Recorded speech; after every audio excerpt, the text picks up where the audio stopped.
They don't pay us to think. They pay us to know. We know we can beat them. There's no excuses why we shouldn't. Win the game. Period. W's on 3, man. Let's go. W on 3. 1, 2, 3. W. Welcome, all my fellow Redskin brethren and sistren. I am your man and resident Redskins fan, Luke. Thank you for joining me here on the Redskins Report Live. And this is a Redskins Report Live exclusive. We're talking mid-season meeting here. What you expect from this team moving forward.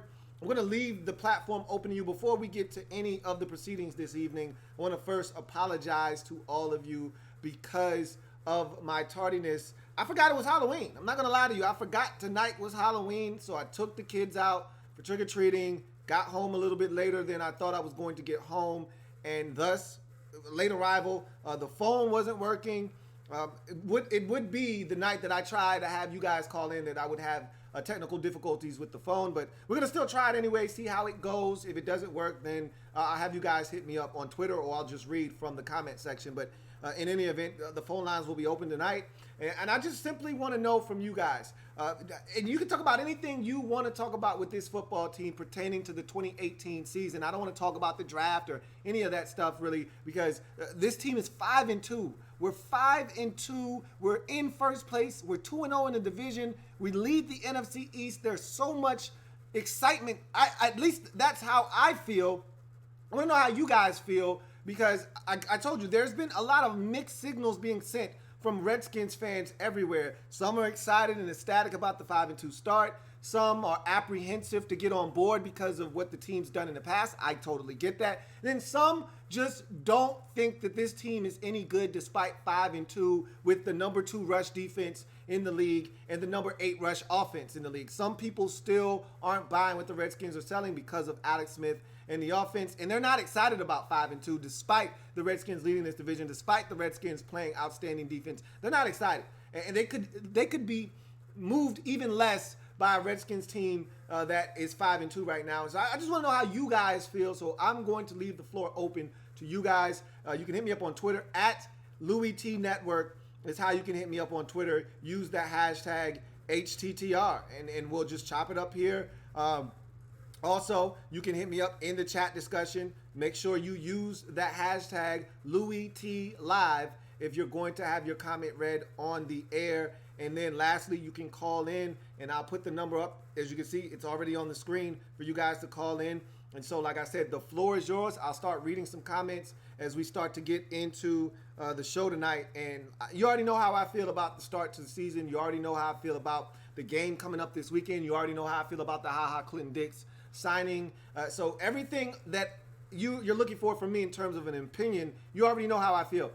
It's not about me tonight. It's about you guys. I want to know how you feel. So let's talk. I'm sorry, Gregory, that I disappoint you. I'm sorry that I disappoint you. I really, really am sorry. But nonetheless, let's get to some comments. And like I said, if you want to have your comment read, you can hit me up on Twitter, or you can hit me up on the chat discussion. Use the hashtag LouieTLive, or you can call in. The number is on the screen. So let's jump into some comments. Now, Extreme Archery USA says, my uncle has been a lifelong Skins fan, and he never gets excited. He has lost all of his confidence in the team, and he still isn't confident. He thinks they will tank. And look, when you've been a lifelong fan, and I told you as a Redskins fan, we're preconditioned to think the worst. We hope for the best, but generally we expect the worst. Why? Because the team has preconditioned us to feel that way. But I told you before the season started, I said this team feels different. I told you that a long time ago. I said this team feels like it's got leadership. This team feels like they're going to be better defensively. This team feels different. And there wasn't many distractions in the offseason leading up to the season. So I felt like it was going to be different, but we'll see. Time will tell. I don't want to make any assumptions, but we got a call, and we're going to go ahead and take it. And so you're on live with your man, Louie T. Who am I speaking with? Man, you see with your boy Tone, man. Protect Sports. What's going on? ATTI, baby. What's going on, Tones? Man, same old, bro. Working down the way. You know, same old. All right, man. Talk to me. Redskin football. Talk to me about how you feel about the 5-2 start, man. I've heard so many different opinions. How do you feel about the 5-2 start? Redskins fan like you have to what I say. I'm happy. I'm just listening, but I'm very carefully optimistic. Very carefully. very carefully. I'm excited, but I'm not like made it to a point where I'm about to drop dead and go crazy. But I am happy. I am very, very proud of this team. I love the way they're playing defense. I couldn't play defense with an offense like we had 2 years ago. I wish that happened. But whatever. I love the way they're playing defense. I love the run game. I love what Adrian Peterson's bringing. Damn it, that boy AP still got it. Sheesh. Yeah. Yeah, he does. But this passing game, that's why I can't just, I want to, one foot on the ship and the other foot off. It's like, damn it. This team can just throw the ball a little better. Damn. And I have to be a little more accurate. Like, sheesh. Yeah. Some of the passes that he's missing, you're just saying, come on, guy, you can't miss that. Yeah, like the Jeremy Springer touchdown against the Cowboys. Yeah. Like, a couple easy throws in the Green Bay game he missed. Yeah. New Orleans game was terrible. I'm like, when you start with that, I can talk a whole about that. I ain't gonna do that tonight. It's damn Alex shit. Yeah. No, I feel you, bro. I feel you, bro. I totally get it, man. It's frustrating sometimes watching this offense because you know they're leaving a lot out there, but at the end of the day, the defense has been picking us up. We're hoping that we can continue to get the kind of production we're getting out of the defense and hope that the offense is able to pick it up. Before I let you go, let me ask you, who do you think is the MVP at the midseason point of this team? Adrian Peterson. I'm telling you that if Adrian Peterson was not a Washington Redskin right now, and we didn't have that kind of run game from AP, we'll probably get 2-5. Very honest, 2-5. Hey, you're probably right, man. Probably right. We're probably 2-5. 3 at most. 3 or 4, but Yeah, at most 3, but you're probably right. We're probably 2-5 without it, no doubt. Like, Hey, Tones, man. I appreciate it, bro. Got some more calls. I'm gonna try to get in. Hey. yeah, man. One more thing. I'll keep it brief. Redskins fans, be happy. Don't hate. Don't go crazy because the pass game ain't working. Blah blah blah blah. Just let it. Just be patient. Be patient. Patience comes virtue. You know what I'm saying? Patience, yeah. Be patient. Be very patient with this passing game. I think Alex will get it together. We see Alex play well in 2017 with the Chiefs. He had the 27 touchdown season last year. Just let be patient. Hopefully, we can start scoring up in the upper 20s, low 30s every week. For a change, and I'll carry HTR, baby. HTR. All right, man. Appreciate your Tones, man. Take it easy, bro. You too, man. Check out the blog. You get a chance to, bro. Take it easy. Will do. All right. So Tones is pretty much giving you guys the PSA. Be patient. Patience is a virtue. I want to believe that the offense will come around. And look, I've seen Alex Smith. I've followed his career closely because I'm a football fanatic. It's what I do. He's going to be better. I can't imagine that he's going to continue to play this bad. I just can't. So let's move forward, though. We've got another call. I want to take it. You're on live with your man, Louie T. Who am I speaking with? Yo, what's up? What's going on? Who am I speaking with? Speaking with Andrew. What's going on, man? What's going on, Andrew? I'm down here in Georgia, man. I don't get many of the Redskins games, so I got to watch the games after they happen. That's rough, bro. I couldn't imagine, because the only outlet you have if you don't have them locally is DirecTV Sunday Ticket, and I'm not a DirecTV fan, so that's rough. I manage them, man. I got friends that let me stream the games and stuff like that. Okay, cool beans. That's what's up. So, how do you feel about the 5-2 start to the season? I'm feeling a 5-2 start. We haven't been this way since 2008 when Zorn was in charge. Right. And we got 6-2, and then we crashed. I think we ate that year, but Yep. Adrian Peterson is carrying our ground game. We're an SEC type offense where we just run, and then we get the linebackers to cheat up over top. We got Jordan Reed in the tight end. I'm not too hot on our receivers. Doxson has kind of been a letdown since drafting number one in the first round. That Achilles injury, I think, kind of is a problem with him in his separation, I think. Because he could separate college, but I don't know if that's playing against college students, college players rather than pro athletes who are a lot quicker. So, I'm okay with the not picking up a receiver in free agency. I mean, in the trade deadline. But I think that clinton-dix is a huge pickup. Now that we got two solid safeties, and he can also nickel. So you weren't? I take it you weren't a Monte Nicholson fan then? No, not at all, man. Okay. I thought we needed safety help. I thought we needed left guard help. Val always gets hurt. Yep. Okay. Our offensive line is playing. I think all five offensive linemen are playing at an elite level. We've got two great tight ends. Like I said, I like what Paul Richardson offers. I just hope he can get off the injuries. Adrian Peterson is a beast. I love talking about Adrian Peterson. And then that defense, man, we finally got an elite defense, and we've been drafting, and that's the way you build an elite is through the draft. I agree, man. You got to build it up through the trenches, and I said we kill Bruce Allen and company for a lot of what they don't do, but when they do something right, we got to give them credit for what they have done. And I'm going to be the first to apologize. I've got a double O that I got to hand out a little bit later on in the program. But before I let you go, Andrew, what's your prediction for the remainder of the season? What record? Redskins start 5-2. We haven't seen this kind of start, as you mentioned, since 2008 with Drim Zorn. And as you mentioned, that season went to hell in the handbasket after the 6-2 start. What do you see the Redskins ending up this season? Do they win the division? What's the record that you see the Redskins finishing the season at? It's hard to say that the Redskins aren't going to win the division. I like the Golden Tate pickup, but that's a huge weapon. That man can catch the football, get hit, and his yards after the catch are insane. Yep. But we've got the defense to shut that down. I think the Redskins win the division. I'm looking at maybe 10, 11 wins.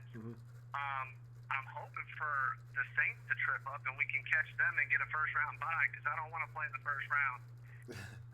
Would be nice, but they get knocked out.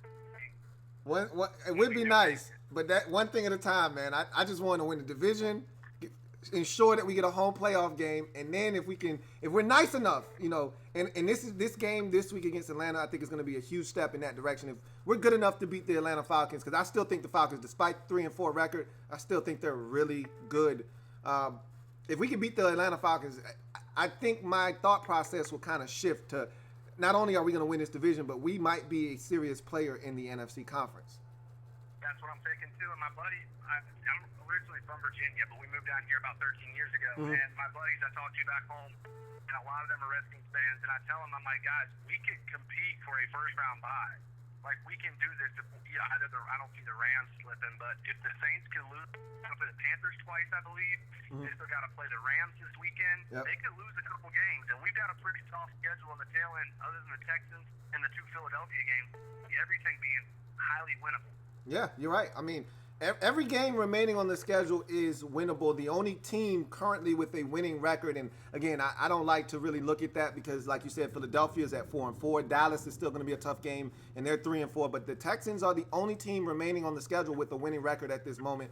But that means absolutely nothing to me. We take them one game at a time. Hopefully, like you said, when it's all said and done, we've done enough to win the division. And if we're lucky and we're good enough, maybe you can start talking crazy about a first-round bye. But, look, I just want to win the division. Let's one thing at a time. Let's win the division. But, hey, Andrew, appreciate the call, man. It's a pleasure. I appreciate you taking it, man. No doubt, man. Take it easy. All right, later. You're on live with your man, Louie T. Who am I speaking with? You're speaking to Tiny Chip.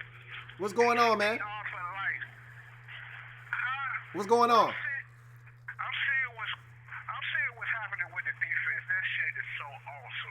It's awesome. It's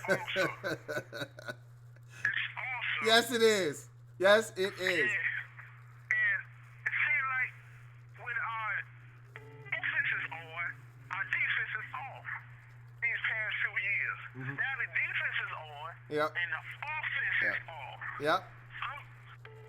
I've years old. Yeah, man. Me too. It don't matter we win or lose. I'm gonna always be a Redskins fan. But now we got the momentum, and I'm looking for to pick it up.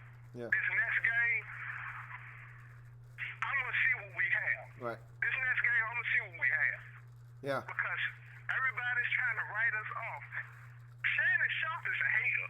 He be hating on us hard. He keep talking about the Eagles. The Eagles. I can't wait to see the Eagles. I can't wait to see the Eagles. That's what it's for. Like this game Sunday, Yeah. gonna tell it all. Yeah, it's going to tell a lot, man. I agree with you. We're going to find out a lot about this Redskins defense this week and where we stand in this league, because the Falcons can score with the best of them. And if we can find a way to keep them in a type of game that is conducive for us to win, you got to feel good about this Redskins team moving forward. I'm feeling real good.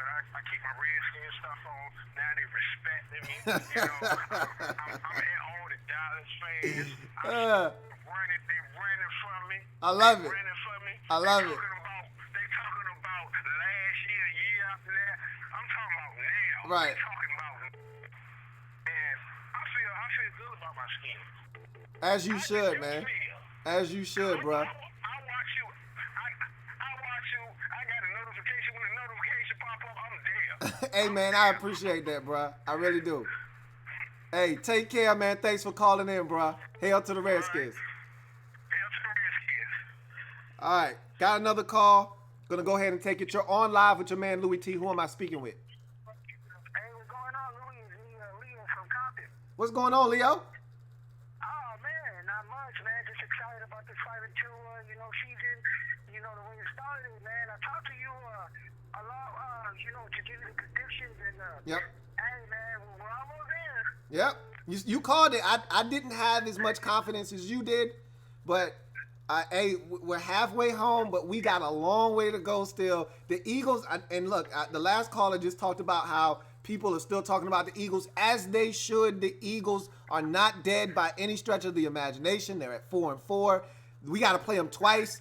If you know what, I would have felt a lot better if we would have played the Eagles once already, because they're struggling right now. And by the time we see them, they may have figured some things out. We had them twice in December, all right? So they may have figured some things out by the time we get to them, but I like our chances. This week's game going to tell us a lot about our football team. What do you see for this team? Obviously, you sound excited about the 5-2 start. How do you see the rest of the season playing out? Hey, well, look, you're going to make the playoffs, and you got to remember, man, as Redskins fans, we get treated, on Halloween, we get treated every 2-3 years to a good season, 05, 07, 12, 2015, you know what I mean? Like, we win the division, we get a playoff berth, and it's fun, every other year to see that, other teams don't get that Cleveland, Buffalo, whatever. Anyway, so I'm excited about the fight, and at worst, 5-4. That's still 10 wins. They're still fighting for a playoff spot. I kind of think that 6-3 is reachable, bro. Hey, I look, if we could get to 10 wins, I honestly feel like 10 could be good enough to win this division. Now, how did you get those 10 wins? Did you beat Philadelphia once? Did you beat Philadelphia twice? Were you swept by Philadelphia? No, this weekend's game is a big game. The reason why is because you got to remember, we're playing out, our offense is not that good. So what I'm saying is Atlanta is like New Orleans. They're going to score their points. If we can share 7 points out of the 27 they usually get, on offense, it's going to be a ball game. It's going to be 20-20, but, around that area. But we got to see if that get over that hump. Because in New Orleans, I mean, that was pretty bad, bro. And Atlanta has that same type of offense. So we're basically, it's in a day where we're seeing if we could stop an elite offense. You know what I mean? Right. Absolutely, man. I couldn't agree with you more, Leo, man. Hey, I appreciate you calling in, bro. Always a pleasure talking to you, man. Take care of yourself. Sure, bro. Have a good one. All right, man. And I keep calling in, guys, but I got a couple of super chats. Just want to read them quickly. One from PIMP, HTTR. Absolutely, baby. HTTR indeed. Thank you for the super chat. And also from 4G63 Addict, it says, Adrian Peterson, Yes, indeed. That man is a huge part of the reason why our Redskins have gotten off to a 5-2 start. All right, so keep the calls coming in. Until we get some more calls, I will read some comments. So let's try and see if we can't get some of these comments read.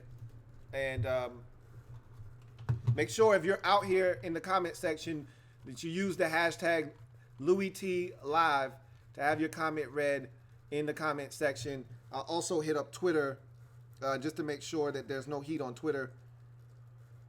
And we do have some heat on Twitter. At John Saluter says, do you think Dunbar will be good to go on Sunday? I think our team is off to a great start, and honestly think Alex just needs to have more time with his new team. Got to build connections with the wide receivers.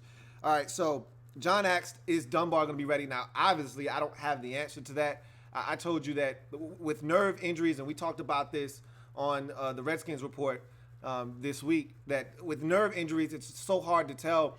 I've been hearing that Dunbar is telling people that he thinks he's going to be ready to rock and roll this week, but he can say that all he wants, but his leg, his shin will tell the story as to how much further along in the process he is, and they'll test him out, and he didn't practice yesterday, so again, it's hard to say, but even if he's ready to go this weekend, he probably won't practice for much of the week. A lot of guys aren't practicing in the first couple of days of the week. Then you might get some limited practices from some guys. We had a lot of guys out this past day of practice. I think it was a lot of big Redskins that were out. If I'm not mistaken, you had, let me see if I can pull it up on Twitter quickly. But there are a lot of guys that missed. Okay, not practicing today. Trent Williams didn't practice today. Adrian Peterson didn't practice today. Monte Nicholson didn't practice today. Chris Thompson didn't practice today. Sean Laval didn't practice today. Now, again, what does that mean? All of those guys may or may not play. Trent may not play. Adrian Peterson is going to play. Monte Nicholson may play, may not play. We don't know. Chris Thompson, I don't think he's going to play, but it's still a possibility. The same thing can be said for Laval. I think that's just a precautionary measure that they're having with him. I don't think that he's going to be out of the game, just not practicing on Wednesday. So you see this all the time. We'll know more come about Friday. We'll probably know more about who's probably going to play, who's not going to play as far as Sunday's game versus the Falcons is concerned. And as far as Alex Smith needing more time with his receivers, I think that's a fair assessment, and that's fair if you want to go with that. But some of that doesn't have anything to do with the inaccurate throws. You know, it's one thing if, you know, Alex was off, and we've seen it with Jordan Reed a couple of times where he's throwing it a little bit faster than Reed is getting out of his break and getting his head around, and, you know, they're a little bit off in timing. Yeah, that's one thing, but then there's something else where you're just missing guys that are wide open. That has nothing to do with timing and getting into a rhythm with your receivers. You're just not being accurate with the football. That's the thing that has troubled me, not the timing issues. Guys have been in and out of the lineup. I understand it's a new system for him, and Jay is getting used to what Alex is comfortable with and vice versa. All of those things I totally get and understand. But the things that I can't comprehend are when guys are wide open and it's pitch and catch and you're missing guys. That's the thing that I just, for the life of me, I can't deal with. So we just need to see more accuracy from Alex Smith. We haven't gotten that from him this season. And the thing that Alex always has been, especially in the short to intermediate, has been accurate. And now all of a sudden, he can't hit the backside of a barn on certain plays. And I can't understand. And I can tell you something else. He looks a lot slower. And I remember last year, the end of the game last year when we played them up in Kansas City, and he ran for a first down late in that ball game, and then he threw on the run to Albert Wilson for a big play that set up the game-winning field goal. He was outrunning defensive players last year. This year, it seems a step slower. The fastest I've seen him run this year was when he tracked down Olivier Vernon and stopped him from scoring a touchdown in Sunday's game versus the Giants. Haven't really seen him outrun guys, though. So, I don't know. Maybe it's just me. But in any event, excuse me. Let's get to some more comments.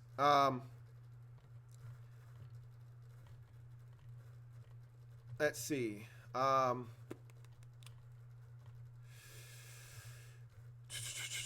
Let's see where we are. We are here. Gregory Lightbody says, I feel that we will lose against the Falcons and the Texans hopefully not. So he's not confident in us taking care of business versus the Falcons. I totally understand your questions about whether we can get it done against those two offenses that can score and a Texans defense that is legit as well to match the offense that they're able to put on the football field. Got a call coming in. I'm going to go ahead and take it. You're on live with your man, Louie T. Who am I speaking with? Oh, lost that call. So I totally understand why you aren't as confident against those two teams. I would even throw the Bucs in there. With as much firepower as they have on the offensive side of the football, they're a scary group as well. So none of these games are given. Don't allow anyone to brainwash you into thinking because the Redskins don't have teams with winning records on the schedule that the Redskins are somehow going to finish up this season at 12-4, 11-5, 10-6, and it's a given. There's nothing given to this team. We have to go out. We're not good enough on the offensive side of the football for us to think that we're just going to show up and beat teams. We've got to continue to play defense, and we've got to continue to try to progress and get better on the offensive side of the football. Got a call coming in. Going to take it. You're on live with your man, Louie T. Who am I speaking with? Hey, man, this is Casey. Hey, what's going on, Casey? You got to speak up, bro. Yeah, this is Casey, man. What's going on, man? Hey, man, I just gotta say that, when you drafted the wrong team, I wasn't feeling it at first. Now, man, he was bounced with this defensive line. Yeah. But I want to talk about the secondary. Alright, so when we brought in clinton-dix, I don't know if he's going to be playing deep with DJ Swear here or if we're going to use him in a spot. But I don't really feel comfortable, to call it Greg Strowman, playing out wide against Louie. I think I'd rather have Thad Moreau play against Louie because he's a little bit quicker with his stuff. And this 5-2 start, man, we can really jump on it. This is an opportunity for us. We got a 3-game stretch against Houston, Tampa, and I forgot who else. Houston it's against Atlanta, Tampa Bay, and Houston. Yeah. So this is a real good opportunity for us. Houston's amazing, man. This is the best I've seen us play in a while. I like the defensive front. The secondary is getting shaped together, and about the receiver group, it's gonna happen eventually. We're gonna see what we want out of Alex Smith. He's gonna eventually mesh with the offense. And the receiver group is gonna look okay too. I have faith in the receiver group. I do too, man. That's the only thing I can do at this point is hope for the best, but expect limited to no success out of the offense at this point. But like I said, I've watched Alex Smith for too long. He's got to be better at some point, and he hasn't been this bad throughout his career for the most part. You know, we could talk about him checking it down, and I joke and I kid all the time about him being captain check down, but he's not even accurate underneath right now, and I think that's got to change, and I think he will be better moving forward. The thing that I'm so impressed with and I'm hoping that we can sustain is this defense. If we can sustain the way that we're playing defensively, I know Alex isn't going to turn it over. That's just who he is. You know, yeah, there's going to be a mistake here and there. There's going to be picks. He's not going to throw many more picks this season. He's already thrown 2. He's good for about 6 or 7 in a season, so I don't expect him to turn it over too many more times. So my thing is, if we take care of the football, we continue to be able to run it, and we can get anything out of the receiver position, tight ends, et cetera, out of the passing game, and we continue to play the kind of defense. That's why this week is so big, because if we can do this against Atlanta, I feel good about this Redskins defense moving forward. So I'm with you. And I, too, just like you, weren't a big fan of the Redskins drafting. Everyone knows this. I was not a huge fan of us drafting Daron Payne. I owe Daron Payne and the Washington Redskins a double O. Okay, I was wrong. I admit I was wrong. I thought that we should have went in a totally different direction. I would have taken either Derwin James or Tremaine Edmonds. Those were my 2 guys at 13, and so I was wrong, and I'm not afraid to admit it. He's been stellar for us inside, and I think his presence along with Allen and Ioannidis have made all the difference in the world in terms of stopping the run up front. And they're also getting pressure, which is something that we couldn't have accounted for going into the season. So this has been an outstanding defensive line that has helped carry this Redskins defense along with the play of DJ Swearinger. And even the linebackers, to a certain degree, they've been really good for us as well. Hey, KC, man, appreciate the call, bruh. Take it easy and continue to support the movement, bruh. All right, man. Appreciate you having the time like you have for the Redskins. Absolutely, bruh. No doubt. So, like he said, man, you gotta expect this offense to at some point pick it up. That's what I'm hoping, that this offense at some point is able to pick it up. We got a call coming in, though. I'm going to go ahead and take it. You're on live with your man, Louie T. Who am I speaking with? T, this is BFG. What's going on, BFG? How you doing, man? Hey, I'm doing well. Even better now that I'm hearing from you, man. Well, I'm appreciate you having on your annual show and we could talk a little Redskins. There's something worth talking about this year. Absolutely, man. It's about time that we're talking about something other than some off-field nonsense, right? This is the type of drama that us Redskins fans actually don't get that much to talk about. Usually it's the negative stuff, but for Right. us, we get to actually kind of live it up a little bit. Yeah, man. I mean, it feels good to be 5-2.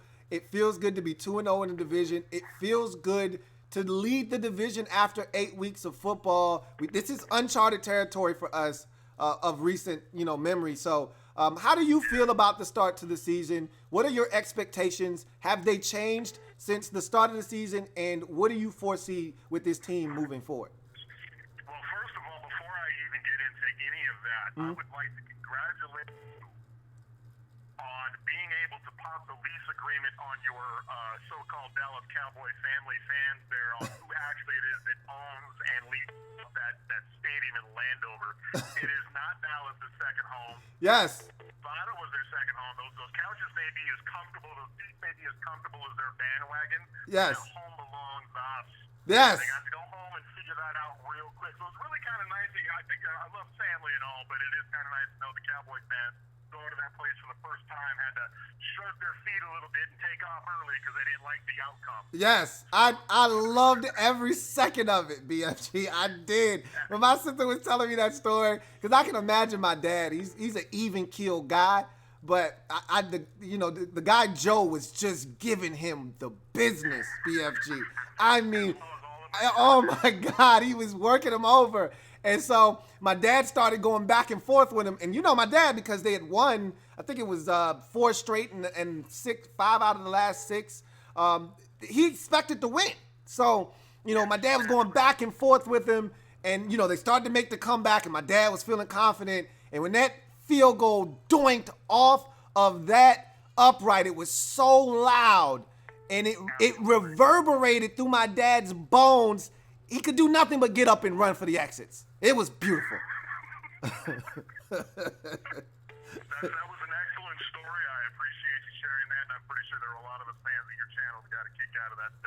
I'm hoping to have another story. I just went trick-or-treating with my sister and my niece, and, my sister's a Falcons fan, and she's going to this game, and she fully expects a win. Like, she's going in there fully expecting to come out with the win and get back to 500. I said, look, we need it just as bad as you do. She says, no, you don't, and we're taking this W whether you like it or not. So I'm hoping to have another story like the one I told a couple of weeks ago on Redskins Storytime, hopefully on the Redskins Report next week. Well, I can tell you right now, it's not going to necessarily hold a candle to the seat cushion game. Right. We're looking for something level. Hey, I'm with you on that 110%. Awesome. So as far as the outcome of this particular season goes, I think this has been a big surprise to a lot of people, me included, especially considering the stop and go start that this offense has had. There were a lot of us in the beginning that were complaining about, the inability of stretching the player quarterback, and I think the last couple of games that we have played, we started to see Alex Smith take more chances down the field for us on several occasions, and we continue to look forward to that. One of the things that I was really happy to see and would have liked to have seen us continue doing this last game was the implementation and the execution of getting more passes thrown towards Jordan Reed. I honestly think that if you allow that man, that he is one of the sparks for this offense. If you allow him the opportunities is keep feeding him the ball, especially with the Jamison Crowder not being in this lineup. If you feed that guy the football, give him a steady stream, the same way what we're doing with Adrian Peterson, and get creative with his routes. There's not too many defenders out there at that linebacker opposition that can guard a guy like him. And it got a little, it gets a little frustrating sometimes to some of us fans, I'm sure, when we go to him for a couple of quarters and then we don't see him hardly after that. Right. But I do think he is one of the things that's going to help spark this up. And it could be a great transition for us, being that we're moving in the month of November, and there's probably not a lot of teams right now that are really scheming for him, so it might be a really good advantage for us to start implementing him a little bit more. I think Adrian Peterson has surprised a lot of people. I said it on my show last week that he has really impressed me. I never foresaw a man in his mid-30s playing in the NFL lasting this long. I think interesting about him, his speed, especially in the backfield, that last touchdown that he needed out a little bit. That's the age hitting him. But the one thing that is surprising me the most about Adrian Peterson, he still has that quick fiber going, from side to side. Right. The lateral quickness, absolutely. He still has a lot of explosion in just that first initial two steps, changing direction. That's the one. I gotta tell you, as a 45-year-old man myself, that's usually one of the things that goes first. Right. Quick fiber. You don't in your 20s anymore, but we all know that Adrian Peterson is a freaking name. Yep. You covered it very, very well in your show here recently with the position of Clinton-Dix. I couldn't be in bigger support of picking him up, and it's not so much that we don't necessarily like the lineup on defense. I think it gives us a little bit more of a cushion when we're in nickel coverage, especially considering some of the additions that the NFC has on for weapons right now. Yep. It makes sense for us to be able to go in and grab a guy, because that's a first round talent that we give up a third rounder for. So I'm fine with that. I think that was a really good acquisition for us. We still got some holes on defense, a lot of things that we got to work on, but we're looking really, really good right now. Hey man, I love the fact that you pointed out that Adrian Peterson's lateral quickness is so dynamic still, because the first guy can't tackle this man. And a lot of that is due to his ability to change directions. I mean, we saw it on the touchdown grab. He turns around and the first guy comes and he's able to kind of give him a quick sidestep and break out of the tackle and run into the end zone. His ability to change directions has been a breath of fresh air, because how many times have we seen plays blocked for -1, -2, no gain of 1, and he still somehow gains 3 or 4 or 5? That's the difference in our run game right now between past years where, Fat Rob would be back there dancing around and next thing you know, he gets the football, first guy in his face, he can't make a miss, -2. Now it's 2nd and 12 and you're behind the sticks. It's so refreshing to have a guy, even though, like you said, the speed isn't what it once was, he's still got a little bit left there as well. But the fact that the 3 and the 4 yard and the 5 yard runs are so prevalent and they're so impressive, they make all the difference in the world. Yes, they do. Yes, they do. And the one thing I will say, and I have to admit, I've never watched a whole lot of Adrian Peterson during his heyday in Minnesota, but the one thing I'm noticing about this running back right now running for us is that running backs in the past that have just sheer will, sheer meanness, manpower, and heart tried to get extra yardages. The difference between them and Adrian Peterson has this ungodly athletic ability to, in my opinion, how I would describe it, he has the ability to predict contact. He sheds tackles in a way that I haven't seen in quite a long time. It doesn't happen all the time, but every once in a while, you'll see him shed an initial hit or even the second and third hit where he's moving forward. Even though he may be getting tackled, he's able to not necessarily take the brunt of that hit and get some extra yardages for us, keep those knees moving. And for a guy, that's something that clearly that he has not stopped working on as far as his game goes. Yes, indeed. Preach it, brother. Preach it, BFG. I'm here for you on your channel, my friend. I'm here for you. Hey, man, I can't tell you how much it means to have you chiming in, bro. And keep doing what you're doing. I always enjoy your show, man. And As always, take care of yourself, man. No problem. Thank you. We'll talk to you later. Hey, much love. All right, got another call. Going to take it. You're on live with your man, Louie T. Who am I speaking with? David Wall. What's going on, David? Not much. I was like you. I did a early season prediction. I had a feeling with the players that we had once we got Adrian Peterson. Mm-hmm. Now I was thinking that we had a chance to be at 10-6, but the prediction has been it's still going that direction, but we've won some games that I thought we was going to actually lose. Because in my prediction, we were going to split the Giants, win both games against the Cowboys, and then split with taking our home game. But our defense is definitely a lot better than it's been in the past, at least for the past couple of years. Yep. But I'm a little disappointed in the lack of production from our offense, preferably, mainly Alex Smith and the wide receivers is either he's missed them or it just there's no connection. Either it's just overthrown or something. It just I was a Kirk Cousins fan, and now it's like now we're dealing with check down Alex.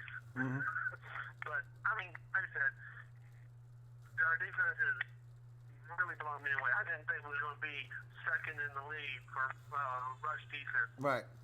So not far in the year, I know we were dead last year. Right. Absolutely. Yeah, that completely shocked me. But Yeah. I am proud to be 5-2, especially have beaten the Cowboys. Yep. That was awesome. I mean, that felt so good. And I talked about this on my show, but when my dad and my sisters were at the game, a lot of the Cowboys fans said that we didn't know how to take winning and that we were treating the game like a Super Bowl. I said, well, it wasn't the Super Bowl, but it felt as gratifying as a big win. I can't say that it felt like winning the Super Bowl, but it was such a gratifying win. And it was a big win because, again, that was for first place. At that time, it was for first place. Over 2 years? Yeah, we haven't beaten them in 2 years. Absolutely. In the past 2 years, they split this both times. Right. So what's really been getting me is I watched a bunch of videos like the Undisputed with Skip Bayless, Yep. Sarah Sharp. Yep. And it just seems like all the videos, all the commentators just give us zero respect for our defense. yeah. As good as we're playing, they give us zero respect, and that really annoys me. And David. The Redskins shouldn't be number one first in the NFC East. The Eagles are the better team. It just hasn't played out. David, and as a Redskins fan, you shouldn't want it any other way. You shouldn't want it any other way. The minute that everyone starts singing our praises, that's when things start to go opposite of where we're trying to go. Let everyone continue to give the Eagles this division and allow us to just continue to just bubble under the radar. And I like exactly where we're at. I love the fact that because all it is giving the guys in the locker room more ammunition, giving them another chip on their shoulder. I love it. Yeah, and I remember you talking about DJ Swearinger. This energy he gives our defense is incredible. I mean, because he is constantly pushing to say, we gotta get more because we're not done. Right. Yep. And I was watching one of your earlier videos, and that was, what you said about him was just he's like the force that's pushing our defense to be as good as it is. I mean, because he's, like you said, with all the interceptions he's doing, and then just the talk, the energy that he provides, it's just, I mean, not only is this man causing turnovers, he had 2 turnovers forced in the Cowboys game, 2 more turnovers forced in the Giants game, but this guy is a communicator. He's our on-the-field leader. I mean, how many times on third down do you see DJ Swearinger screaming like a madman, arms flailing in the air, trying to get everybody lined up? He is our quarterback on the field defensively, on and off the field. This guy is a leader for this football team, and without him, if Adrian Peterson is the offensive MVP, without a doubt, DJ Swearinger is the defensive MVP. In the Giants game, the commentators, like, while, throughout the game, they was talking, like, maybe the defense don't want them to get in the end zone anymore, because how well they kept them out of the end zone for the portion of the game. And, you can see, the Giants are literally, like, pressing right up against the end zone. And DJ Swearinger is literally, like, it's like 3rd and 2, 3rd and 3, or whatever. And DJ Swearinger is standing in the middle of the end zone going, no. I mean, you just see how he's just like, no, they're not getting in. Right. And then, of course, he has to stop and they only get a field goal. I mean, right there, just like I said, the energy he's providing. Gotta love it, man. Hey, David, thanks a lot for calling in, bro. Look forward to talking to you in the future, man. Take care. All right. Have a good one. Man, so this is crazy because every call that has been taken tonight, I haven't had one fan. I'd love to hear from somebody that isn't ecstatic about the 5-2 start, that doesn't believe in this 5-2 start. Every single call tonight has been a fan that is on board, that loves the 5-2 start, that is overwhelmed by the success of this Redskins defense. Yes, you're skeptical about this offense and you're disappointed in this offense, as we all are, as you should be, but I haven't heard the vehement objection to 5-2 because of the way the offense is played. That I'm waiting on that because I've heard it, but I haven't heard it tonight, which is crazy.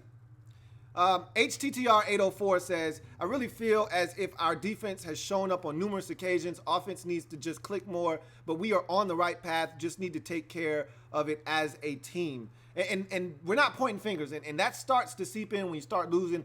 Winning is the best deodorant, as we all know, and as we continue to win, I think we are giving the offense a pass because we're winning football games, but they've got to be better. And I think this week, we're going to need them to show up against a high-powered Falcons offense. We're going to need the offense to show up and score some points. You can't just have all the onus be on the defense. So I think if there's ever been a week this season that we've needed the offense to show up, it's going to be this week. We'll see if they're able to do that. I've got another call. Going to go ahead and take it. You're on live with your man, Louie T. Who am I speaking with? Hey, this is Twan, man. What's going on, Twan? Doing good, man. Hey, I just want to shout out to your show, man. I appreciate your show, man. These Cowboy fans out here talking big smack, man. Big smack, man. But I've been a Redskins fan for like about 20 years, man. Yeah. And what I can see, we healthy. Mm-hmm. Yeah. Hell yeah. You're right. Yeah. Last year we was pretty good, man. But in that Kansas City game, people was getting hurt. Yep. We could have beat them, man. But everybody got hurt in that game. We lost. We got AP. We got some vets. We got Alex Smith, DJ, Norman, the 2 Alabama studs on the front. Man, we looking nice. Don't nobody scare me, man. If we can stay healthy, I think we can make it to the second round. The only thing that really scares me about this thing is when we play them veteran quarterbacks like Drew Brees, Tom Brady. Mm-hmm. When the spotlight is on us, that's when I'm really going to be able to judge this thing. We play Dallas again. We play the Eagles 2 more times. I'm not worried about them. Those going to be good games. Yep. I'm just excited, man. It's been a long time, man. I'm excited. Like, Thanksgiving game, I got Cowboys fans in my family. Yeah. It's going to be a good Thanksgiving, man. Oh man, it's gonna be fun. It's gonna be a big one. I'm gonna be at my mom and dad's. Obviously, my sister and my dad are Cowboys fans. Mom is too. So that's gonna be one hell of a day. I honestly would have preferred us to just not have played on Thanksgiving. I love to enjoy my Thanksgiving. I'm gonna be nervous as hell, but I, like you, feel confident, bro. Like I feel like we're supposed to. It has been so long since I felt like we supposed to win. Now I won't come out and say that. I'm not bullish enough. You sound a lot more confident than me, but I feel good, man. I feel confident in the fellas' ability to go out and get it done because we play defense. If we were just good on offense, I wouldn't be as confident. But the fact that we play defense, and that's why this week is so big against Atlanta, because if they can go out and slow the Falcons down offensively, that will instill even more confidence in me and that will lead me to get just a little bit more bullish on this football team as far as us being able to beat some teams down the road. But, hey, Twine, I like you. I'm going to enjoy that Thanksgiving game. And like you said, man, injuries, and I'm going to knock on some wood right now while we right here. We've been relatively healthy this year because before the injuries last year, we looked like we had a chance to be a very solid football team. So if we can stay relatively healthy, look out, man. We could do some special things this season. But, hey, Twine, appreciate you calling in, bro. Look forward to talking to you in the future, man. Take care. Appreciate it, man. Ain't no doubt. Oh, man. That Thanksgiving. Cowboys, Redskins, man. Doesn't get much better than that. That's going to be a lot of fun. But that's so far ahead of us.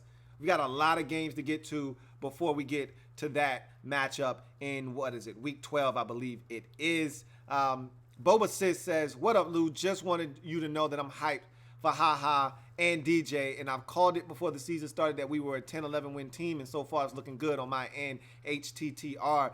Again, a lot of you said 10. I told you the best we could do was 10, but I thought 9 was going to be more along the lines of what we were able to accomplish. 11 was way too rich for my blood, but 11 is not that far out of the realm of possibility right now. Got to call him and go ahead and take it. You're on live with your man, Louie T. Who am I speaking with? Hey, Louie, this is Tyreek speaking. What's going on, man? Nothing much. I want to call you and tell you that I love your content. Appreciate I've that. been watching you for years, and your content just grown a lot, subscribers and all that. So I just love what you're doing. But yeah, Appreciate that, man. I understand. So, I'm not too good about the secondary.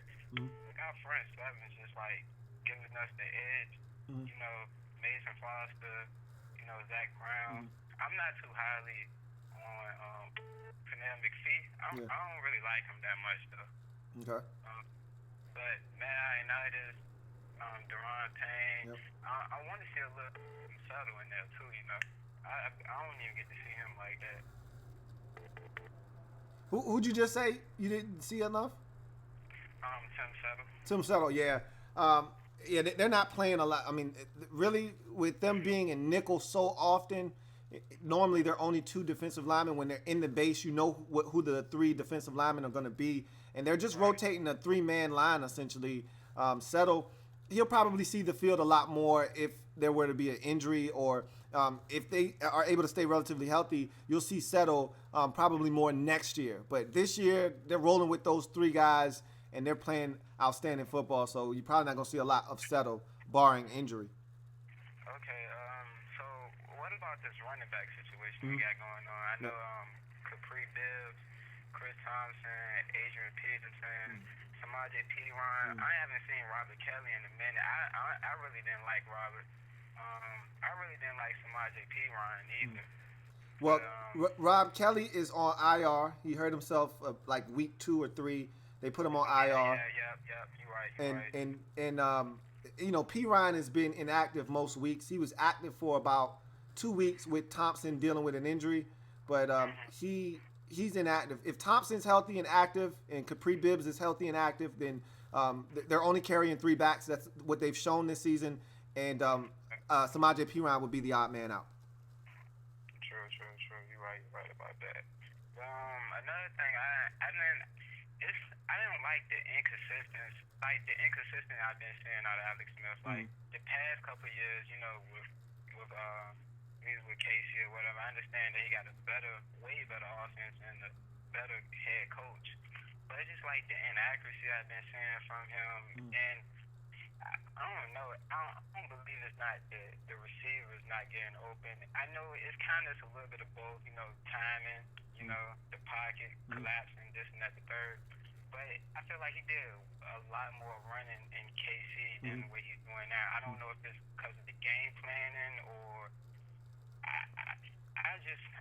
I'm not sold on Alex. Like I felt like we could have just kept Kirk Cousins. I understand that turning the ball over. I mean, not turning the ball over helps the game. It does help the game, but I don't know. I'm just.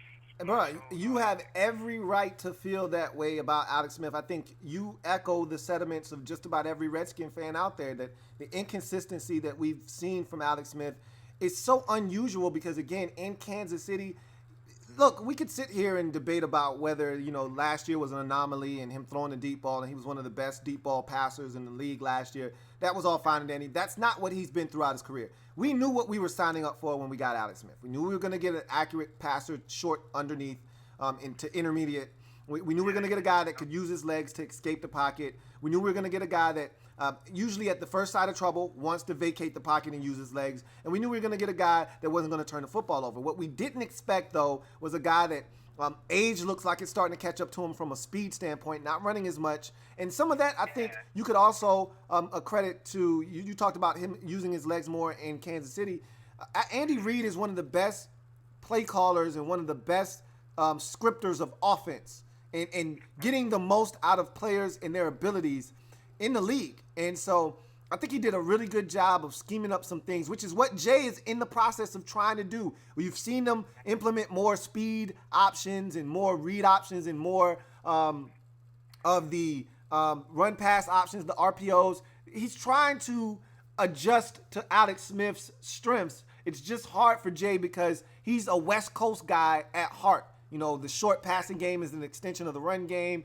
And he's used to the quick game and guys getting open and those 5 and 6 yard completions underneath to get you ahead of the down and distance. And Alex just hasn't been successful at that this year. He's not getting rid of the football. He's sticking on his reads too long. He's been inaccurate. So there's a lot of things right now that we've seen from Alex that has been so frustrating because that's not what we signed up for with Alex Smith. All right. So I'm just trying to figure out, so the formula is just like how when Dallas first got his Elliott, is that the formula we going with right now? Yeah, absolutely. That's exactly what I would liken it to. Is you run and even the 2014 season with DeMarco Murray when Tony Romo wasn't turning it over and they ran for it and DeMarco had over 1,800 yards rushing. It's the same kind of formula. Play defense and even with the Cowboys in Ezekiel Elliott's first year in 2016. Their defense wasn't as good as ours is right now. Like they were winning time of possession so badly because of their ability to run the football that their defense wasn't on the field that often. It's a little bit different for us because our defense is actually on the field. They're just making plays and getting off the field and making stops, and our special teams has been outstanding. But yes, to answer your question, it's a lot like that. Run the football, don't turn it over. Dak didn't turn it over in his rookie season. Make plays when they're there to be made. Run the football, play stout defense. That's how you win the football game. All right, so this is my last question I had to ask you, Louie. So how you think this clinton-dix situation is going to work out? Do you feel like they're going to – I feel like Greg Stroman is – I don't know. I miss Quentin. I don't know. Quentin was he was okay, but I feel like Josh Norman after the Saints game, everybody was telling he was the third best corner, which I feel like we should have kept Kendall Fuller. You know what I'm saying? But I think they're gonna do is put in the nickel, and I feel more comfortable Monroe stepping out, keeping high in the nickel, keeping Monte at the safety. Just keep it like that and just kick Stroman out. I understand you get thrown in the fire, but we just can't have that. That happened twice, them 2 big plays. And if he didn't even knock the ball out from Sterling Shepard, you would have never known. Yeah. It could have been a totally different game. Look, I'm with you. I don't know how I think they're going to leave Stroman out there. And I talked about what I thought they should have potentially done. But this is the thing, and this is what you don't want to fall prey to and be a victim to, is you weaken 2 positions by trying to strengthen 1. And you see it on the offensive line all the time. We did the same thing earlier in the season when Laval went out. I know we kill Laval all the time, but he's the best we got. Could we use an upgrade at left guard? Absolutely, but he's the best that we have at this moment. And when he was out... Tony Bergstrom in? No, because Bergstrom, by trade, Bergstrom was really a tackle. He was drafted in this league as a tackle. He's not a good guard. He's better at center than he is probably even tackle. He's not a good tackle either. So Center is probably the only thing you can get out of Tony Bergstrom at this point. If in a pinch, if he had to, he could play guard, but he's not a very good guard. But back to my initial point, which was when we lost Laval early in the season, they moved Chase Rouillet from center, which is his best position, to guard, and stuck. And so now you weaken two positions, center and guard, because Rouillet wasn't good at guard and he's better at center, and you stick Bergstrom in there. And so you don't want, instead of just sticking Bergstrom at guard and just saying, all right, we got one problem, one deficiency up front, and it's just going to be left guard, you had issue at center and guard. So I don't think they want to move Moreau out wide, because then you may create a problem in the slot with Clinton-Dix as a guy that may not be as adept in the slot. You know, it's one thing to check tight ends and backs out of the backfield. It's a totally different animal when you're checking slippery wide receivers in the slot. So I think they may just say, you know what, Moreau's been holding it down for us in the slot. Stroman has had his struggles. Maybe we just need to send a little bit of help his way, make sure that we keep a safety over the top. If you're going to cheat to one side of the field, make sure it's to Stroman's side. But I don't foresee them moving Greg Stroman out of the lineup just because I don't think they want to, you know, break a position, fix a position that's not broken at the slot position. So if you ask me, they're going to find a way to, if Monte's healthy, and there's a question about his health right now, if he's healthy, I think they're going to have three safeties on the field a ton come Sunday and potentially moving forward this season. But we'll see. I'm pretty sure you're going to need that defensive power in the NFC. Yeah, with the way the moves have been made, we saw Philadelphia go out and get Golden Tate. We saw the Cowboys go out and get Amari Cooper. Thank you. So, yes, it was an arms race. It was good to see the Redskins do something. I thought they were going to do nothing. So, like I said, I had a double O to give up because I admit I was wrong. I did not think they were going to make a move, but I love the fact that they went out and got somebody. Yeah, no one did. I don't think anyone really thought he was going to go out and make a move, and a shrewd one at that. But, hey, man, appreciate you chiming in, bro. Always a pleasure to talk to you, man. Take care of yourself. Look forward to talking to you in the future. Thank you. Yeah, no doubt. So, again, more people feeling good about this 5-2 start for the Redskins.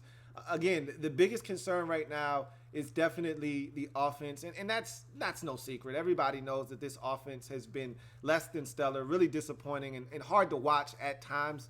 But at the end of the day, you're winning games as you're continuing to improve. And so if we can continue this moving forward, I've got to think, and all I'm doing is I'm a glass half full guy. I've always been, probably always will be. I've got to continue to hold on to the belief that Alex Smith will improve, because he hasn't been this bad in his career. We can sit and joke, and I've been one of the biggest jokesters when it comes to Alex Smith, calling him Captain Check Down and everything else. But he's been accurate underneath to intermediate his entire career. This is by far and away one of his worst seasons in terms of completion percentage and him just looking out of sorts. He's got to get better, and I assume that he will. Extreme Archery USA says, I think Adonis Alexander is the next Richard Sherman. We'll see. He definitely has the requisite size. We'll see if he has that kind of temperament and ability. Jesse Bean says, thoughts on Sean Dion Hamilton? Haven't heard much of him since the first few weeks. With Sean Dion Hamilton, and got to call him, go ahead and take it. You're on live with your man, Louie T. Who am I speaking with? Hello? Who am I speaking with? Yes, this is Gary. What's going on, Gary? Hey, okay, it kind of threw me off because of I'm calling in to just say that I am happy with the way the Redskins are doing this year. Yeah. And I think that, although our offense ain't doing exactly how we want it, I think the defense is holding up, and they're bringing a physicality to our team that we really haven't had in a while. Yeah. I know people are hard on Alex Smith. I just wish that of him, have the patience we've given, Kirk Cousins through the years. You know, he's protecting the ball.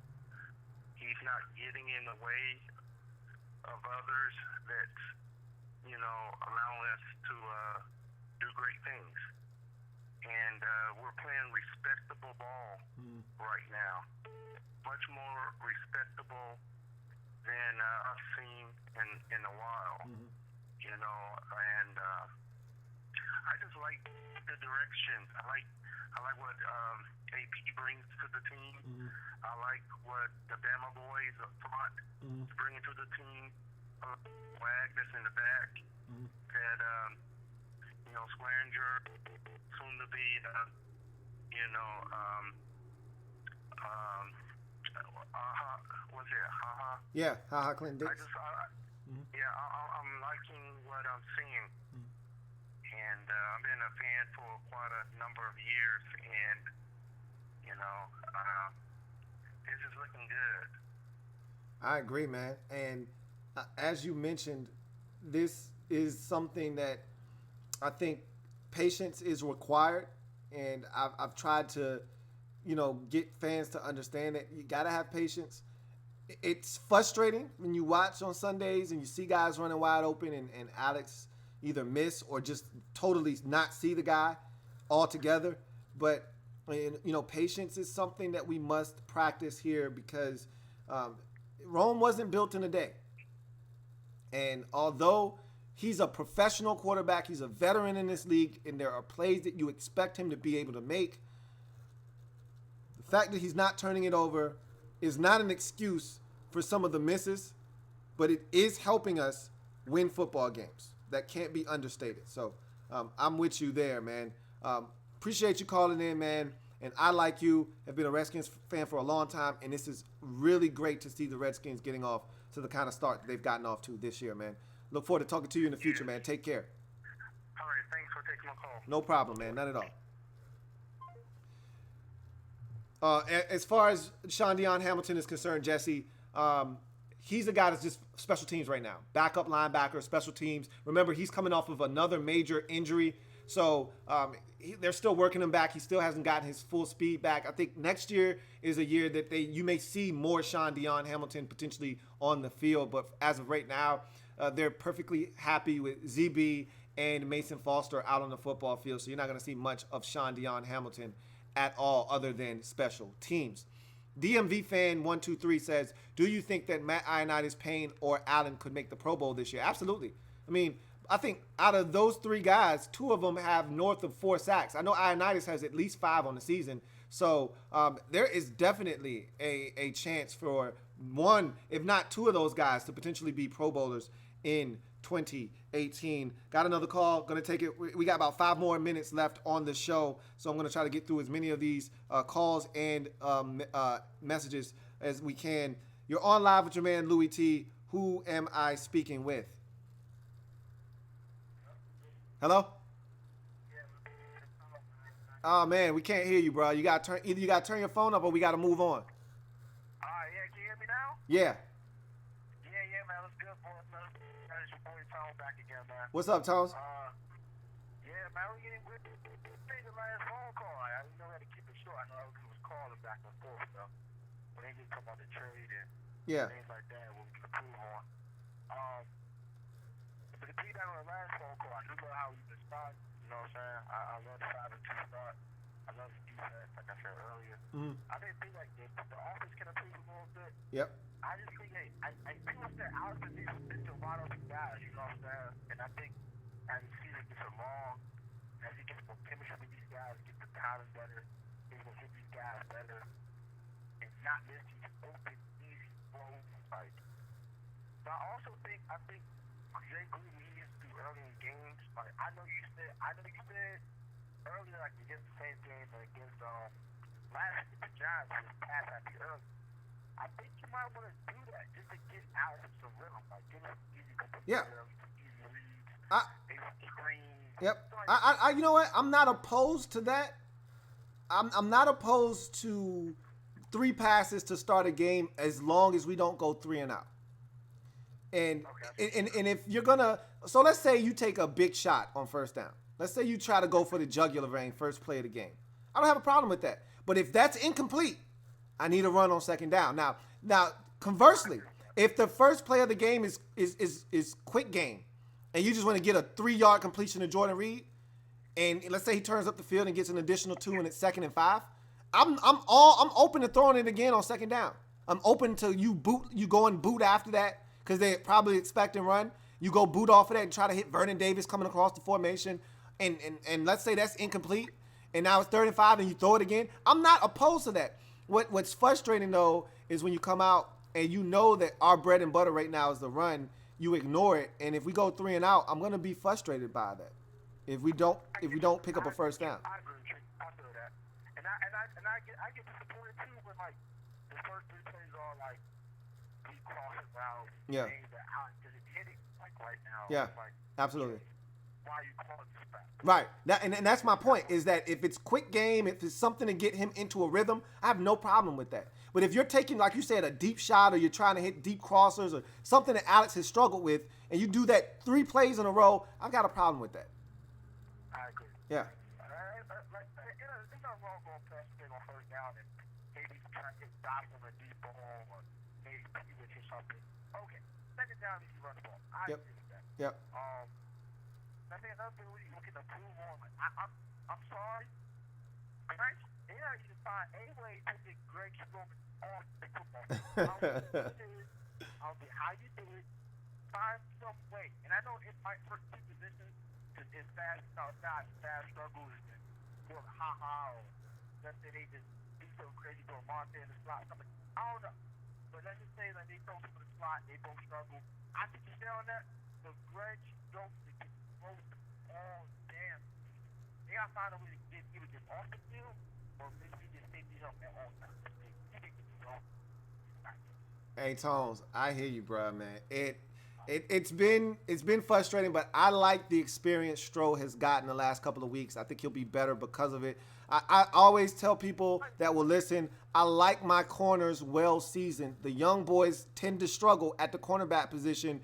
I like my corners to have a little bit of seasoning, and all I'm saying is I like them to have a little bit of experience. I like fresh beef, and I like my corners well seasoned. And so you got a young boy in here. He's fresh. He's not seasoned, and so he's getting baptism by fire, whereas the beef up front is fresh, and it's performing well. And so we'll see what happens. But I think they're going to just leave Stroh right where he is. Let's keep our fingers crossed that we get Dunny back this week. We may get Dunny back this week.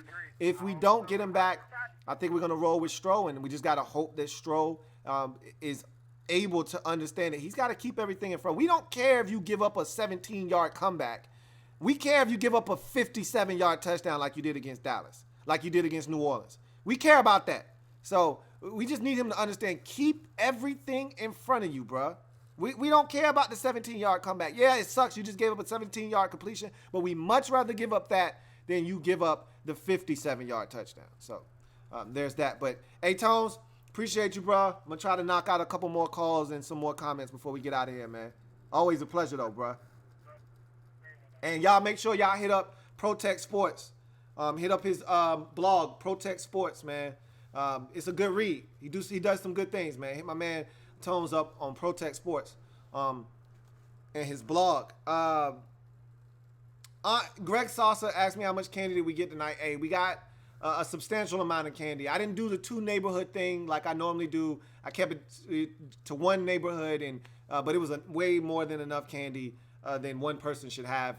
Andre Sherrill says, I'm happy that the Skins are 5-2, but I'm concerned about the offense and the Skins let down, finishing 7-9 or 8-8. So that's the first person that I've heard from tonight that genuinely thinks that the Redskins may not hit it big this season and could finish up the season on a tailspin. That's a la 2008 Jim Zorn nonsense right there. 7-9 after a 5-2 start, 8-8 after a 5-2 start. Unacceptable with the way the defense is playing. The only way I could see something like that happening, I don't even really want to speak it, but I'm going to knock on wood before I say it. Injuries. That's the only way that this thing could spiral out of control. But let's hope that that does not come to fruition. Stephen Gomez says, I know you don't like talking about the future, but do you think we will sign Preston Smith and or Jamison Crowder?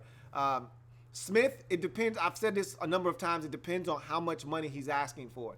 if they're asking for some inordinate amount of money, and someone out there, always remember in free agency, someone has always got their eye on your stuff. You may think, and there's no way somebody's going to pay Preston Smith $12 million a year. And then you look around and there's a team out there like the Chiefs saying, hey, man, Preston Smith looks damn good, man. Love to have him in a Chiefs jersey. $12 million a year, you say? We'll ante that up. So somebody's always looking at your stuff. And if Preston's talking with some sense, I'd love to have him back. If he's talking reckless like Brian Arakpo was, you got to let the man walk and just say, hey, appreciate your contribution, but we've got to move on. Got another call. Going to go ahead and take it. You're on live with your man, Louie T. Who am I speaking with? Yo, this is Cody from Jersey. What's going on, man? What's up, man? And I just want to say, I don't feel comfortable with the play calling, the play calling. What don't you like about the play calling in particular? He's too predictable. Like, he always do run on first down. They just throw it once for the first down, or if it's like 3rd and 1, I just throw like a play action or something like that, because people know we're gonna run. Do play action. He's predictable, man. I feel you on the first down predictability of this offense. I think they do need to mix in some more passes on first down, but not obvious passes. You know, play action, fake boots, things to get Alex out of the pocket and get him some easy completions. 3rd and 1, I'm not opposed to turning around and handing it off. We've had a lot of success, or even quarterback sneak. We've had a lot of success with both of those plays. But to your point, you can switch it up on 3rd down if teams are selling out to try to stop the run. You can hit them with some play action and boot or whatever the case may be, and maybe hit a big play.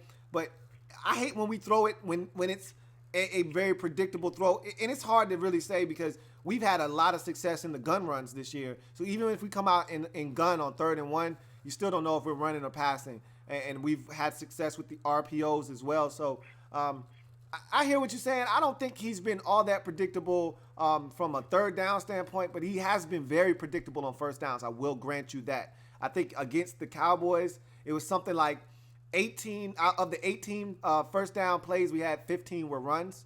So I totally get what you're saying from that standpoint, for sure. Alex Smith, he is so bad. Sometimes I just want to turn the TV off because he is so like Kirk Cousins is like so much better, but he turns the ball over so much because you can see when the Vikings game, he turns the ball over. That's why they losing right now. They like, I think they 3-2, I think, or 3-3. They're 4, 3, and 1. Yeah. So it's like, but Alex Smith is so bad, man. I can't. Hey, bruh, he's been horrible this year, and the crazy part is, like I said, I just was expecting so much more from him. Like, I know what we were. I told you guys before we got him, like before he even set on the field as a Redskin, this is who he is. Like, this is what you should expect. But what I didn't expect was the inaccuracy underneath. Like, that's supposed to be what this guy does best, and he's looked scared at times. He hasn't seen the field well. He's missing open wide receivers. It's just not the guy that I thought we were getting from Kansas City, the guy that was coming off of a career year. So I've been disappointed, to say the least, but I still have confidence that Alex will turn it around and right the ship, man. But like you said, sometimes this offense is Medusa, man. Hard to watch, bruh. Hard to watch. Indeed, but... You can see in Jordan Reed's face sometimes. You like, look, this guy's foot us, bro. You can see that Johnson. I feel like, yo, what the fuck? Like, why is he not throwing me the ball? Right. And it's just like, it's crazy how bad he is, but the run game is crazy. Like, I love Adrian Peterson. Like, without him, I don't know what we'd be like for real. And the defense is just ridiculous, crazy. Like, I love the defense right now.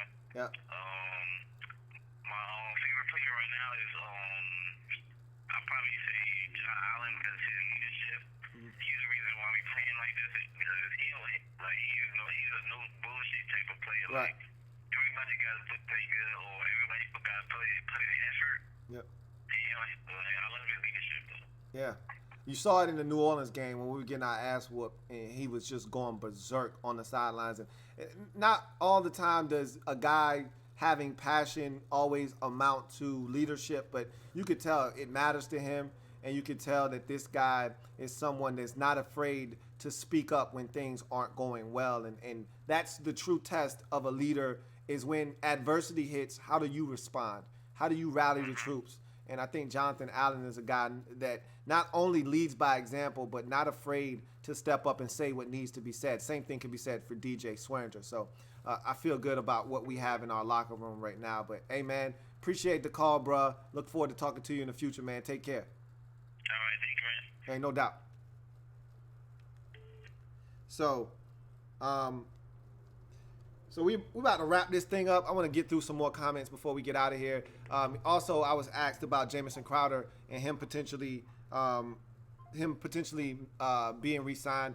This is not a good contract year for Jamison Crowder, obviously dealing with the injury. We love Jamison Crowder, but if he does not come back and perform well, I do not know if the Redskins will look to have him back or not. He's one of the better slot receivers in the league, so again, it's all about the asking price. If Jamison Crowder is asking for reasonable money, and again, after the season that he's turned in thus far with all the injuries, how can you be asking for a big-time contract off of a season that has been lackluster? And really the last two seasons have not been the greatest for Jamison Crowder. So if you can get him back for a discounted rate, I'd have both of those guys back. If they're both asking for top dollar, I wouldn't be surprised if the Redskins allow both of those guys to test free agency. Nicholas Merrill says, what is your outlook on this week's game when it comes to the Falcons pass game versus our defense? Kind of talked about that briefly on the Redskins report, but to elaborate, if we can't get pressure on Matt Ryan, they're going to complete passes and they're going to have success against our secondary. I don't have a lot of confidence, especially if Dunny doesn't play. I don't have a lot of confidence in our corners' ability to stick with those receivers. They're so dynamic in Ridley and Julio and Sanu, that I don't. Even their tight end Austin Hooper can make plays in the pass game. They've got a guy in Marvin Hall that can really run. There's so many weapons for the Falcons offensively that if we're not getting to Matt Ryan and making him uncomfortable, that could really be trouble for the Redskins in week number 9 versus this Falcons explosive offense. Justin Hodge says defense has been solid. That said, Ryan Kerrigan has only had 2 solid games. Is he back or is it just a spark? I think he's starting to really kick it into high gear. I think he's starting to realize that with the guys that he has up front, collapse in the pocket, he doesn't have to be, Superman. He just has to be himself. He doesn't have to play outside of his skin. And I think he's starting to come on. And you knew he was going to come on eventually. Ryan Kerrigan is not elite. I've stressed this a number of times. But he's a quality football player that I expect to have 8 to 12 sacks every year, somewhere in that neighborhood. And he's well on his way again. And so I just need him to continue to do what he's done over the last 2 weeks. HTTR 804 says, I feel as if we're trying to turn the Redskins into the NFL version of Alabama with all the talent we've acquired. It feels like it. Clinton-Dix is from Alabama. Sean Deion Hamilton from Alabama. Payne and Allen, both from Alabama. There are a number of Alabama players on this Redskins roster. And, they've proven to be some big-time players for us on this football team, to say the least. Stephen Gomez says, what do you think is holding us back from having a very good offense? Right now, it's Alex Smith. Plain and simple. Could we use a number 1 wide receiver? Sure, but that's not the reason we're being if that's not the reason that we're less than stellar and ineffective at times and not efficient on offense right now. I think the receivers are doing enough. I don't feel like our quarterback position has been. So that's really what it boils down to right now. Brian says, what do you think we're going to do with Peterson at the end of the season? I'm worried when Geis comes back that Peterson is out. That worries me. We don't know what we have in Geis. You're right. When Geis comes back, because remember, this was the dilemma with Peterson in New Orleans, is that there wasn't enough snaps for him on the football field. If Geis comes back and he is the guy that we think he is, and let's say we want to get Geis 15 to 18 carries, they're not going to be another 15 to 18 carries for AD. So then you run into the situation where Adrian Peterson's like, I want touches, and look, then you run into a problem. So the way I see it is if Geis is healthy, I think Adrian Peterson is out. But we'd love, as Redskins fans, with what Peterson has done, we'd love to have him back next year. You know what I liken it to? Remember when we had that late season run in 2012 and not 2012, in 2015, and remember we picked up Pierre Thomas and he played so well for us down the stretch, and we just all assumed Pierre Thomas would be back the next season, and we got healthy at the running back position and Pierre Thomas was out. And we didn't hear from Pierre Thomas again in a Redskin uniform. I think that's the same thing that we're going to see with Adrian Peterson, is that if Geis is healthy, if Chris Thompson is healthy, if, all the other guys that they like, P. Ryan and the guy from Philadelphia that got hurt in camp, if all of those guys are healthy, Byron Marshall, that's what I was talking about. If all of those guys are healthy, I don't see a situation where Adrian Peterson is back. I really don't. I could be wrong, but I really think that that's how this situation is going to go. Eduardo Rangel says, I'm a Los Angeles native, HTTR. Anyways, I feel good about this team. I know our offense isn't racking up touchdowns, but Alex has yet to play to his potential. Lines are outstanding. Special teams are fire. Yes, I agree with every single thing you said in that statement. 100% facts. Pamil Production says, what's going on, Lou? Hey, what's going on, PP? Bleed Green says, love your work, bruh. But Bird Gang is coming for your boys for real. He's an Eagles fan, and he thinks they're coming back for what he thinks is rightfully theirs. That's the number one spot in the division. And so we'll see, man. The Eagles are not going to go away quietly. That's why everyone still thinks that they're going to win this division. Let them think that. Derek B says, I still want that apology for Daron Payne. I gave you a 00, but you specifically asked for Anita Baker. He says, his numbers for the first 8 games are right there with Cox, Sue, and Wilfork. Anita Baker, please. I'll give it to you, and I'll end the episode on that, man. I apologize. Believe me, I do. Oh, believe me, I do. I apologize. Honest and true. Because I know I was wrong. That's why I sing you this song. I was wrong. I was wrong on Daron Payne. This guy's made all the difference in the world up front with the addition of Payne in addition to Allen and Ioannidis. We've turned the 32nd ranked rush defense, granted there were injuries last year, into the 2nd ranked rush defense. And the thing that's probably surprised me the most is how much pressure we've gotten from the interior from these guys. There have been games where we haven't gotten any pressure, but there have also been games like the game on Sunday versus the Giants, like the game the previous week versus the Cowboys, where the pressure has been consistent and suffocating at times. And a lot of that credit must go to Payne, Allen, and Ioannidis. And now we're starting to see Preston Smith and Kerrigan ratchet it up. Smith may not always get there, but his pressure does impact the game and impact the quarterback. So really starting to like what I'm seeing out of our defensive front. But in any event, I'm your man, Louie T. Remember, I am a Redskins fan etched in burgundy and gold. My Redskins spirit will never die. Redskins spirit will never fold. Until we meet again, hail to our beloved Washington Redskins. I will see you guys on Sunday after the conclusion of Falcons and Redskins. Remember, I'm going to do my podcast live tomorrow. All right, so if you want to be a part of that, I'm going to have a call-in segment there as well.